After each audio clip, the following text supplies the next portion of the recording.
أعوذ بالله من الشيطان الرجيم.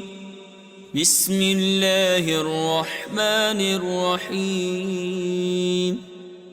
قل أوحي إلي أنه استمع نفر من الجن فقالوا إنا سمعنا قرآنا عجبا يهدي إلى الرشد فآمنا به ولن نشرك بربنا أحدا وأنه تعالى جد ربنا ما اتخذ صاحبة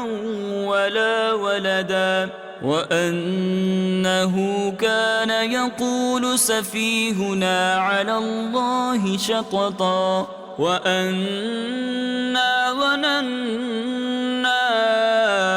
أن لن تقول الإنس والجن على الله كذبا وأنه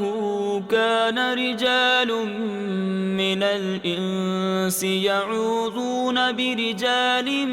من الجن فزادوهم رهقا وأنهم ظنوا كما ظننتم أن لن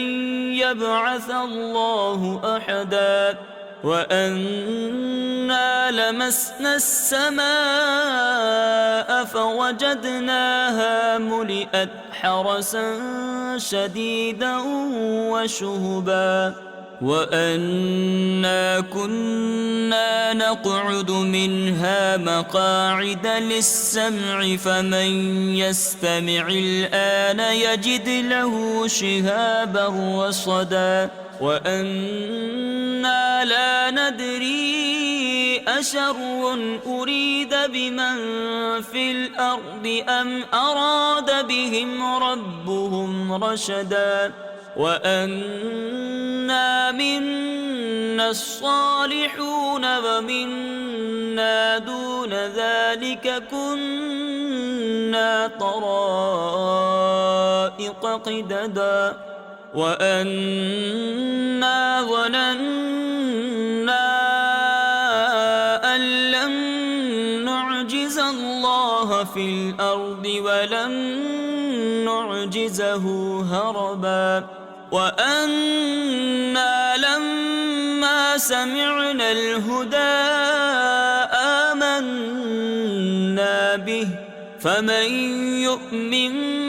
بربه فلا يخاف بخسا ولا رهقا وأنا منا المسلمون ومنا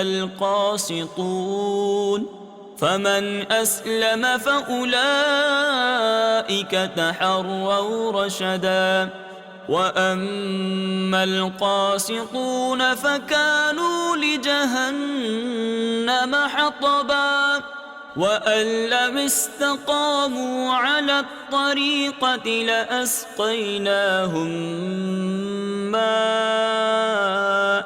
غدقا لنفتنهم فيه ومن يعرض عن ذكر ربه يسلكه عذابا صعدا وأن المساجد لله فلا تدعوا مع الله أحدا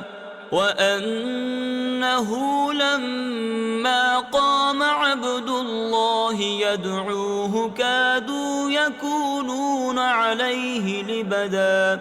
قل إنما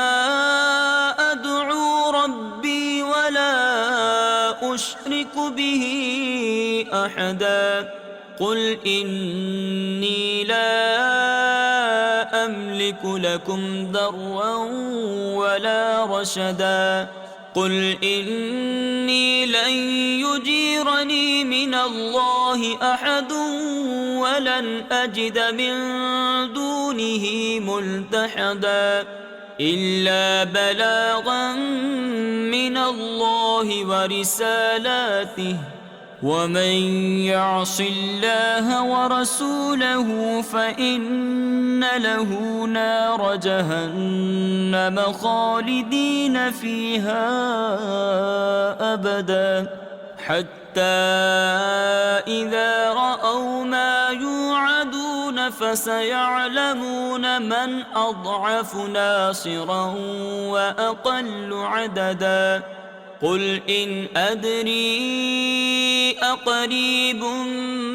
ما توعدون أم يجعل له ربي أمدا عالم الغيب فلا يظهر على غيبه أحدا إلا من ارتضى من رسول فإنه يسلك من بين يديه ومن خلفه رصدا ليعلم أن قد أبلغوا رسالات ربهم وأحاط بما لديهم وأحصى كل شيء عددا صدق الله العظيم.